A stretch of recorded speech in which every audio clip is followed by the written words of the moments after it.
don't you tell Dallas and Dylan your story about, was it in Vietnam? Yeah. All right, Dylan, lean back so I can get you in the picture. Go ahead. We'd been on an operation and we were trying to get back to our base camp, and we knew we weren't going to be able to get there. And what year was this? Oh God, 67, 68. Okay. So we were on the way back, and time was going to get dark. So we ran across this little, looked like a garden area. It had all these trees that had what they call breadfruit hanging from them.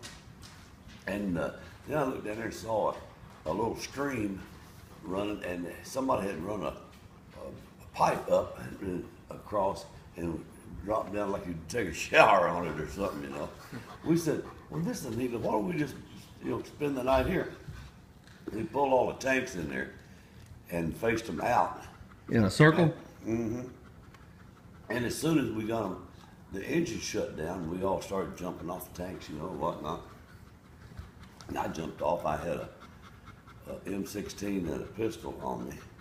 And all of a sudden, this gorgeous place turned into a nightmare. It was the Viet Cong had dug underground, and they had the grass bunkers, where you could take sod and pull it up, and that's how they came out. Yeah. And man, they were shooting every direction. We had people seriously injured, and they shooting holes in gas cans and water cans on the vehicle. And So how'd you recover? well, we were all shooting. I was shooting, everybody was shooting. You had to be careful. You could be shooting to one of your own people, Yeah. Because this was a Chinese fire drill, So what was the outcome? How did it end? Well, we finally overcame them, and ended up taking charge of the place. We ended up spending the night there. It really was a pretty neat place, but we had a hell of a drill to go through there first. Now there was one more story about the tank. Was it a tank puller, tower, whatever it was? And you had to go rescue that guy down the river. It was floated down the river. Oh yeah. Tell him that one. I was in base camp and had this guy that used to give me information on what was going on. We still in Vietnam? Yeah. Okay. Mm-hmm. And his call sign was Aloft 16, and I was Tarzan 6. And so a lot of times I'd use him if we were going somewhere out here. He was like a forward observer, Yeah. And he'd fly in I guess it was an L-19. And we would talk back before he called me, hey, Tarzan 6, what's going on? Whatnot. So one day he called me and says, help, Mayday, Mayday. I said, what's the matter? He said, I'm getting shot down. And they got the engine, and I dropped into the Saigon River.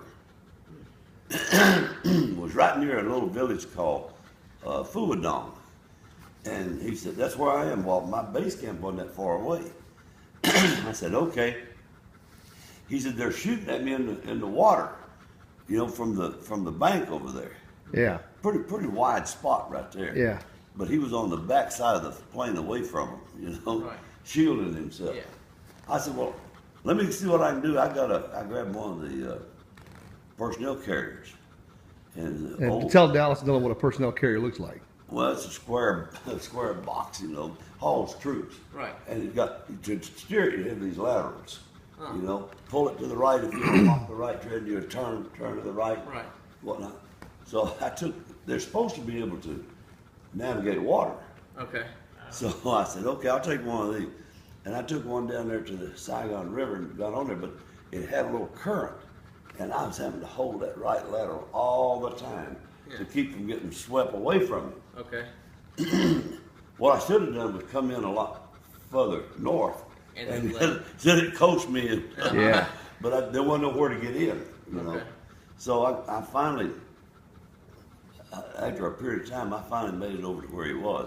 And then he had to scramble to try to, without getting shot. Yeah. To get up and get in the turret. But I'm sure he was glad to see you. Yeah. So anyhow, then we had to turn it around and hold the other lateral. Now to try to get back to where I could reach and get back to the bank and get out of there. So Anyhow, we finally got back over there, and then I took him back to the base camp. We said, "Yeah, it's amazing. Now you sit down and have a cocktail, everything's rosy." Yeah, but I'm sure he was happy to see you, Oh, though. he was thrilled, yeah, to get out of there. Wow. So But a how? lot of incidences and things like that. And how long were you in Vietnam? Well, over a year. But one time I went on a reconnaissance, and as you may know, Vietnam has a lot of jungle areas, and some is light and some is heavy. Yeah. So I went up this Highway 13 near the Iron Triangle, and I was checking things out, and I come back down, and I had a Vietnamese interpreter with me, just the two of us, in a Jeep. So we come back down the ridge line instead of on the way back, instead of coming back the highway. Right. So now we're trying to head from the ridge line back to get to the highway. Well, you had to come down the ridge line, down the hill, and get all the way down there, and there was a bridge there. And there was a ford right beside it, where you could, if the water was low, you could go drive through the ford rather than over the bridge. So I said, "Now, you know this damn bridge is mine. Now, which part is it? Is the ford mine, or is the bridge mine, or are they both mine?" Yeah. So we come down through there, and I wasn't going to trust the bridge. I said, "I'll try the ford."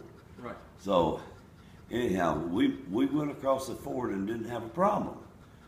Unfortunately, behind us came what they called a roan plow. Those things were humongous. They could cut down jungle. Really? It was like a humongous dozer, Right, right. And the guy driving it had a metal case. He was encased in a metal case. Okay. Yeah. And the armor underneath him was really heavy duty. So he saw us. He was coming the same way, behind us. So he saw that we took the ford and wasn't any problem, so he figured he'd do it. So he goes out there, he hits that ford, and it went boom, it blew up. It was based on weight. But he was protected, right? And we weren't heavy enough. But he was protected. Oh, yeah. Well, he had a concussion. So- that thing blew. So in closing from Vietnam, let's end on a funny note. Let's talk about the toothpick situation with the guy Oh. and the handkerchief. Well, yeah, my Vietnamese counterpart, every time they'd eat, they'd always have a toothpick. And when they did, they would put the hands up in front of them and hide the toothpick work they're doing, Yeah. And I said, "That's a very funny custom.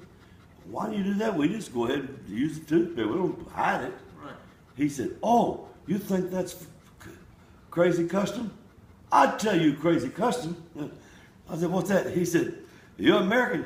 You take a handkerchief, you take it and blow your nose and that nasty stuff and put it back in your pocket. Now there's